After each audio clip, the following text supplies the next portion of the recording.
everyone, it is Holly. I do not think that this is an original idea, but I have no idea where I have seen it before. But I thought I would talk about some authors that I really enjoy. I'm going to talk about 3. I will probably do this video again. So this is just the first time, and talk about the first book I ever read by them and my favorite book by them. So first let's talk about Rebecca Genchak, who is like the newest one to, I would consider Rebecca a favorite author. I have read a decent amount of her books. Like, there are definitely more to read, which fortunately they're on Kindle Unlimited, and I do want to make a pretty good push with it this year. I feel like I can put her in that category. She writes contemporary romance. I think they're all sports romance. Definitely all the ones I've read and like read synopsises for and stuff have all been sports romance in some way. But she does write a lot of hockey romance, but she does not stick to just hockey, which I kind of appreciate. I do love me a hockey romance. It is probably my favorite sports romance, although I am still seeking a curling romance because I think it would be fun. But I just want more like unusual sports, like less conventional sports. I just think it would be fun, you know? Yes. So the first book I ever read by her was Slapshot, which I, at this point in time, remember nothing about. I believe it is a college hockey romance. Let me look it up. But it was in the college, because it was the Moo U books. So a few years ago, Serena Bowen did this thing where basically she like licensed her True North world, which is where her True North books take place, in like Vermont, and allowed authors to write in this universe. And there were kind of like sub-series. So there was Moo U, which was like college sports romances. There was I think they were all male romances, like around this like wine bar thing. So there was the Moo U hockey, Vino and Veritas, Busy Bean, which was small town, and Speakeasy Taproom, which was small town. And I didn't read all of these books, but I was given arcs. Like, I was offered arcs of all of them as being part of Serena's arc team, and I only took the ones that like I wanted to read, like I thought sounded interesting. I think I did in fact read all of the Moo U ones. This one is, I just read the synopsis real quick. So she is like cut off by her rich father, and she becomes the equipment manager for the hockey team, and he plays on the hockey team, and they end up forming a relationship, which I don't really, like I said, remember much about, but I remember enjoying it, thinking it was cute, fun. It wasn't like super angsty. I find like a lot of contemporary romance lately is angsty. I think because a lot of it is very dark, and I get it. People love them a dark romance, and I can appreciate a dark romance at times, but like, I just pine. I yearn for the days of like the 2010s contemporary romance. I gave this 4 stars, but I did enjoy it. It was the first introduction I had to Miss Rebecca Genchak. And then my favorite book by her, I have actually not given her 5 stars yet. All of her books have gotten 4 stars from me, I believe.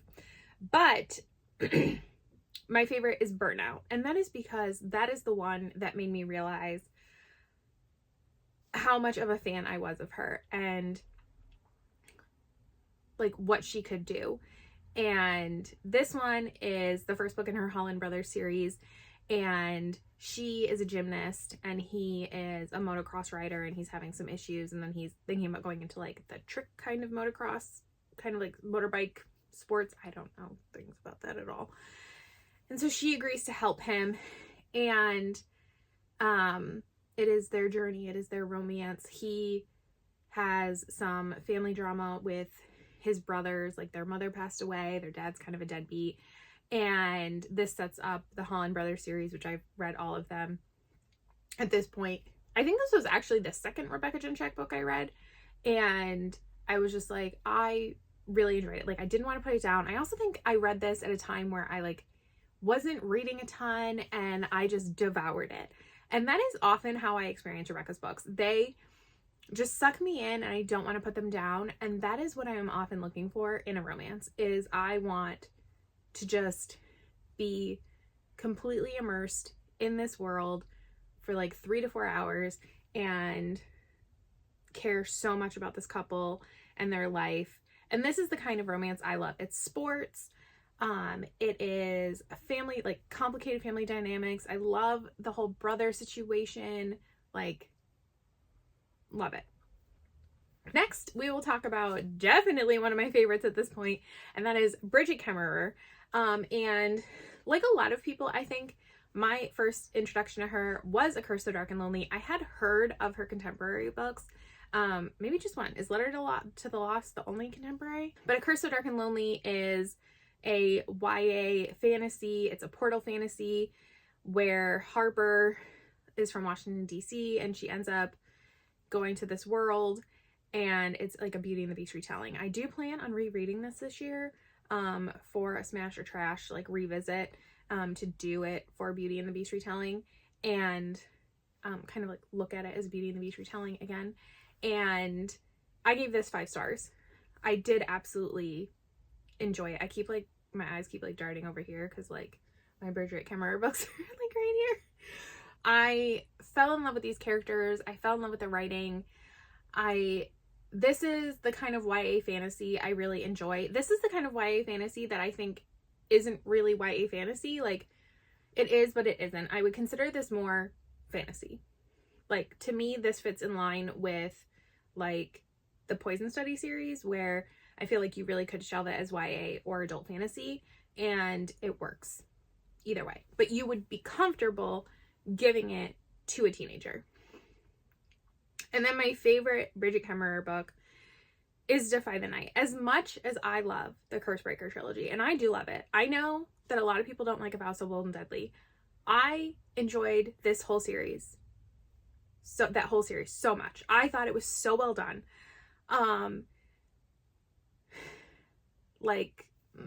Wonderful. But Defy the Night, and that trilogy, but Defy the Night is just like even better. Like 6 stars. 6 stars. And it breaks my heart that like nobody talks about it. When I read these, I feel like I talked about it constantly. The way she is able to write multiple storylines, because we end up following really like 3 characters: this king, his brother, the prince, and this girl. And we follow them, and you never feel like, as much as you hate leaving somebody's POV because you want to be with them, you want to spend more time with them, you want to know their story more, or you want to be involved in their like romance or their plot, whatever it is, you are equally excited to go to the next person's POV. Like, you are excited to see what they're doing. Like, it was paced so well. The character development for all of these characters was done so well.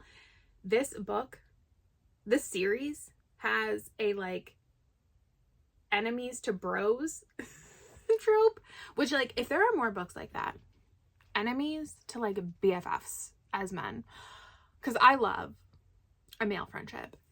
The romances in this series, so good. These are not like steamy romances, in that like they're not like sexy. I don't think there's definitely no like on page stuff as far as I remember, but like it is steamy in that like there is chemistry, there is like passion. Though there is one romance in this series, I mean, I can't pick which romance I like more. I don't know, but I love these characters. Like, I don't think I could pick a favorite character in that book, in that series. It is so good.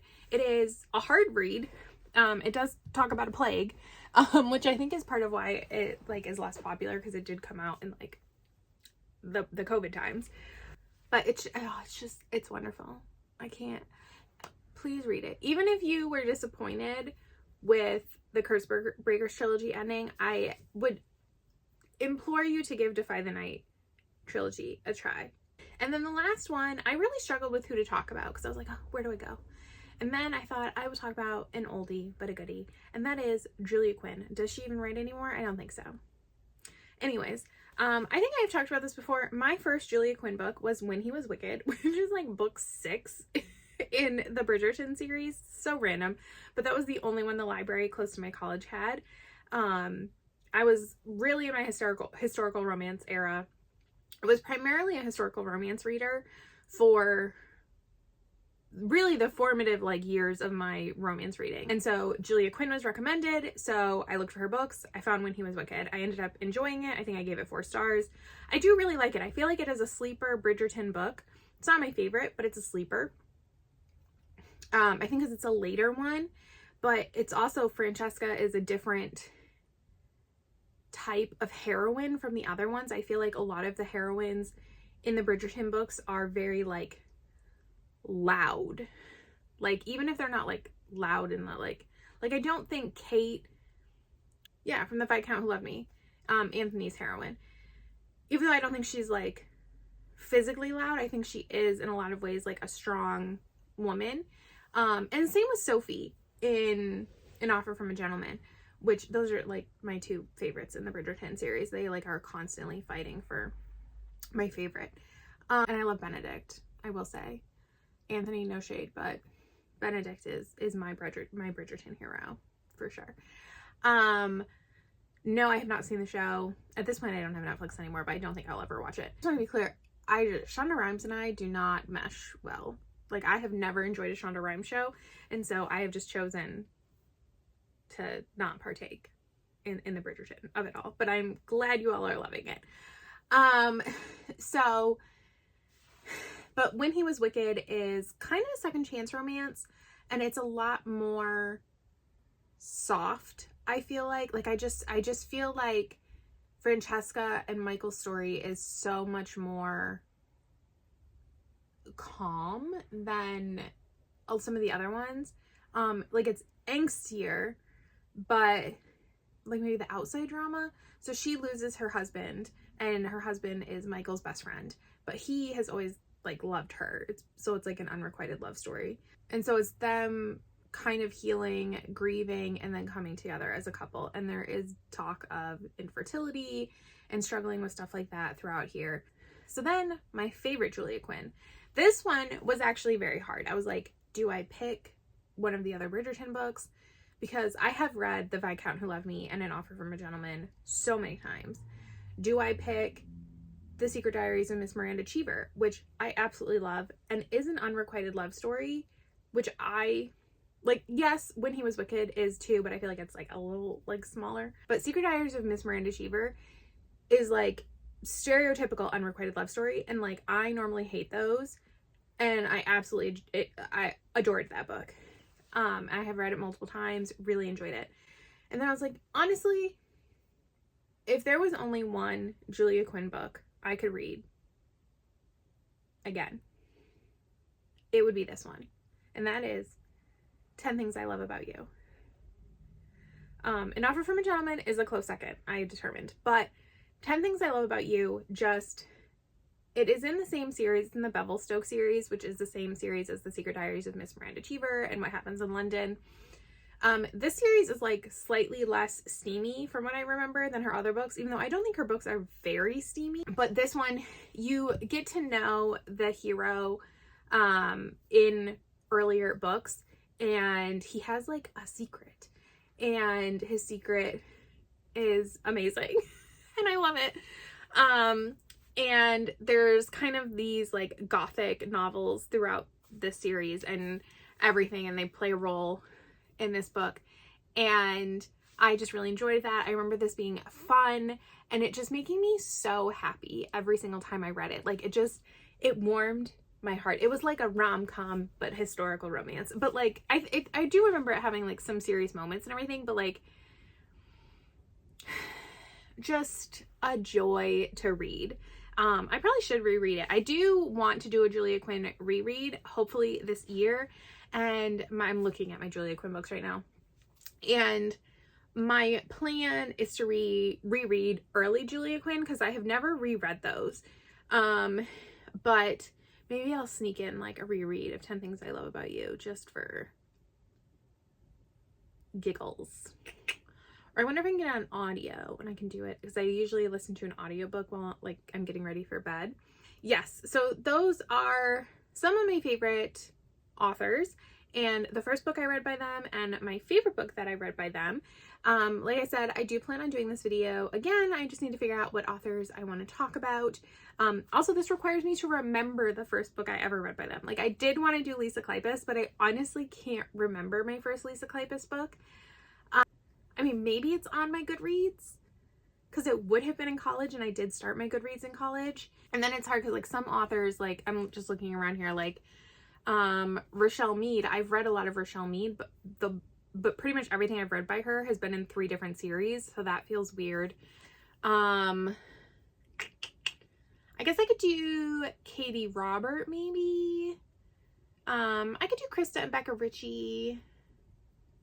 I have to figure out what I would do next.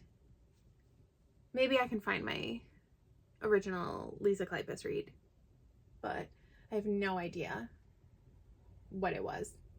So I don't know.